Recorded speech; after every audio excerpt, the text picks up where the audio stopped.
Economics के पांडु सुशील केडिया इस समय हमारे साथ जुड़ रहे हैं। सुशील जी, हैप्पी दिवाली। बताइए इस समय क्या व्यू बन रहा है आपका अगले संवत के लिए? अगला संवत देखिए, उसमें तो कई सारे फेजेस आ जाएंगे, पर अगर मैं इसको 3-4 टुकड़ों में तोड़ लूं और पहले मुझे वैश्विक बाजारों से चिंताजनक बातें बताने दीजिए और उसके बाद आपको ऐसी बात बताऊंगा, तबीयत खुश हो जाएगी। डॉलर इंडेक्स यहां से हो सकता है अगले 1 साल में 20% भी बढ़ जाए। 20% डॉलर इंडेक्स बढ़ने का नॉर्मल मतलब लोग निकालते हैं पूरे वर्ल्ड में तबाही। वो नहीं होगी, वो थोड़ा सा डिप आएगा। क्यों आएगा वो भी बताता हूं।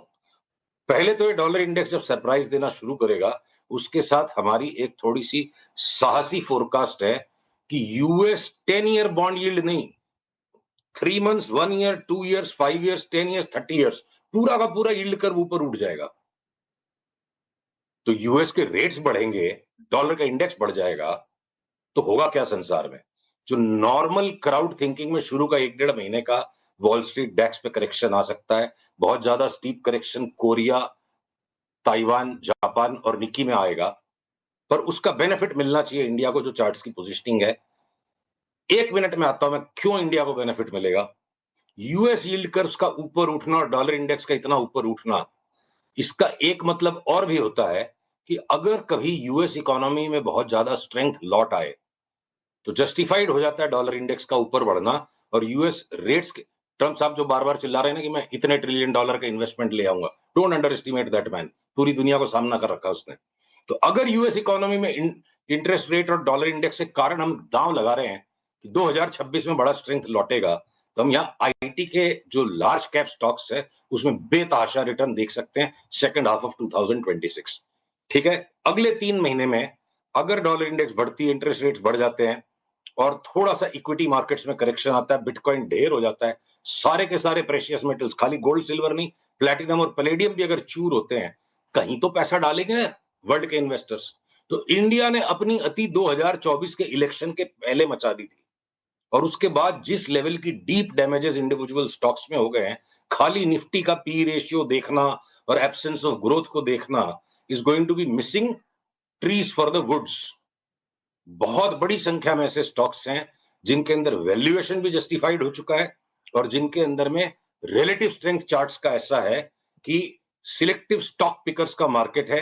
और कोरिया का करेक्शन इंडिया में एफआईआई को जो आपने पकड़ा है ना अनुज बार बार कि शॉर्ट में फंस गए, तो ऐसा हो सकता है कि एक लाइन में बात को समेटूंगा। आपके दर्शकों से मेरा अनुरोध है, चारों तरफ के अगर इस तरह के भय का वातावरण बन जाए तो ये मत सोचिएगा कि इंडिया जब बाकी वर्ल्ड बढ़ रहा था तब भी घटा और अब जब बाकी वर्ल्ड घटेगा तब भी इंडिया घटेगा। ये ये ये ये आग का दरिया, इसे पार करके जाना है। वो बात है ना मुहावरा, ये इश्क नहीं है आसान, आग का दरिया पार करके जाना है। तो उस तरह के भय के वातावरण में बड़ी तेजी यहां बनी रह सकती है। हाँ, इंटरेस्टिंग है। हो सकता है डॉलर इंडेक्स स्वेल करता हुआ नजर आए इस नए संवत में। केडिया सर, आपके रडार पे अब अगर भारत चमकेगा, सबको भारत की याद आएगी, तो याद आई तो निवेश कहाँ रहा होगा, चैनलाइज कहाँ हो रहा होगा? कोई स्टॉक्स आपने इस नए संवत के लिए, इस पूरे साल के लिए आइडेंटिफाई करें जिनको लेकर आपको रिलेटिव कॉन्फिडेंट हो आपकी अच्छा परफॉर्म करेगा? अरे पहले तो आपको भाई हमारी पूरी टीम की तरफ से शुभ दीपावली। आपको भी शुभ दीपावली। आपके सारे दर्शकों के लिए मेरे पास एक खास मैसेज है।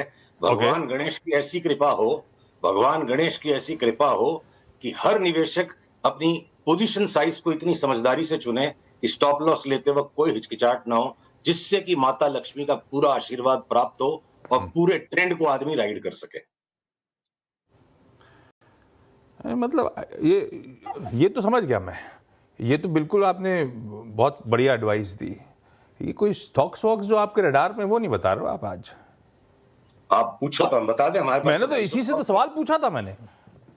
अच्छा, हमारे पास तो 250 स्टॉक से मोटी नहीं, 2-3 जो आपको बहुत पसंद आ रहे हो, कन्विक्शन हाई हो।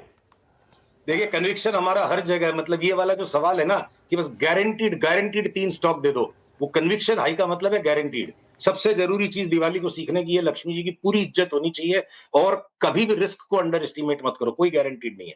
तो मैं आपको मेरे टॉप सेक्टर्स और टॉप सेक्टोरल पिक्स बताऊं। बताइए Sushil ji, top sectoral pics और टॉप स्टॉक पिक्स। तो देखिए, जहां सरकारी खर्चा दबा के हो रहा है वहां ग्रोथ बनेगी। हम कंटिन्यूअसली डिफेंस के कोई भी स्टॉक को छोड़ेंगे नहीं, सब में तेजी है। रेलवेज के स्टॉक्स भी एक एक करके लाइन से निकलते जा रहे हैं। कल आरके फोर्जिंग्स का ब्रेकआउट आ गया, आरबीएनएल हमारा बिग बेट है। पावर के स्टॉक्स में धुआंधार ब्रेकआउट्स आने लग गए। आरईसी को कोई 2-3 साल पकड़ के रख ले तो जिस तरह का वैल्यू मल्टीप्लायर ये स्टॉक हुआ है लास्ट 5 साल में, अभी भी यहां से 5 से 10 गुना होने की जगह है। पावर के स्टॉक्स में आरईसी नंबर 1। फुटवेयर के सारे स्टॉक्स चल पड़ेंगे। शुगर के सारे स्टॉक्स में बेफाम तेजी बननी शुरू हो गई। अब तो अल्कोहल के स्टॉक्स का भी करेक्शन खत्म हो गया और एक एक करके वो सारे निकल जाएंगे। मैं अगर सारांश में बोलूं, मेरे को सिर्फ और सिर्फ एक ही सेक्टर ऐसा है जिसको लेने में परहेज है, वो है मेटल्स। उसके बाद ऑटो में आज टाटा मोटर्स और बजाज ऑटो हमारे 2 बेस्ट दाम है। थोड़े दिन में हीरो मोटोकॉर्प थोड़ा ठंडा हो जाएगा, वो भी यहां से भाग जाएगा। अभी भी हीरो मोटोकॉर्प में 50% बढ़ने की जगह। तो टाइम टू टाइम थोड़े से स्लो मोशंस आएंगे, पर आईटी के जो लार्ज कैप स्टॉक्स है, जो अनिश्चितता उनमें बन गई और जिस तरह की चार्ट दिखती है कि टीसीएस 2 साल में डबल हो सकता है, वहां से भी हमने रिवर्स कैलकुलेशन की कि यूएस इकोनॉमी का स्ट्रेंथ लौटेगा। तो मैं बताऊं, इतनी चारों तरफ विषमता बनी रहेगी, भय बना रहेगा और साथ में दुनिया भर के यहाँ स्टॉक्स चलते रहेंगे। तो अंतरराष्ट्रीय बाजारों को थोड़ा सा इग्नोर करके लोकल ट्रेंड्स पे फोकस किया जाए और जिस तरह से ट्रेंड बन रहे हैं उनको आप लेते जाओ, तो बहुत सारे स्टॉक्स में पैसा बनता जाएगा। परफेक्ट। ऑलराइट। अब सारे हाँ। हाउसिंग फाइनेंस स्टॉक्स भाग जाएंगे, सारे इंश्योरेंस के स्टॉक्स में ब्रेकआउट आ गया। अगर आपके सारे बैंक्स मजबूत होते जा रहे हैं तो सारे ये कैपिटल मार्केट रिलेटेड स्टॉक्स मजबूत होते जा रहे हैं। तो मैंने जो अनुज को 1.5 महीने से मेंटेन किया ना, वीरे दी वेडिंग, वो क्रिसमस तक बन जाएगी। ओके, चलिए तो वेडिंग में पार्टिसिपेट करेंगे। Thank you so much Sushil ji. अगले मंगलवार आपसे वापस एक बात होगी, लेकिन बहुत बहुत शुभकामनाएं आपको। ये संवाद आपके लिए शानदार रहे, हेल्दी रहे और वेल्दी रहे। Thank you so much. और कन्विक्शन मतलब था कि आपका ज़्यादा भरोसा कहाँ पे, गारंटीड तो स्टॉक मार्केट में वाकई कुछ नहीं होता। सही बात है।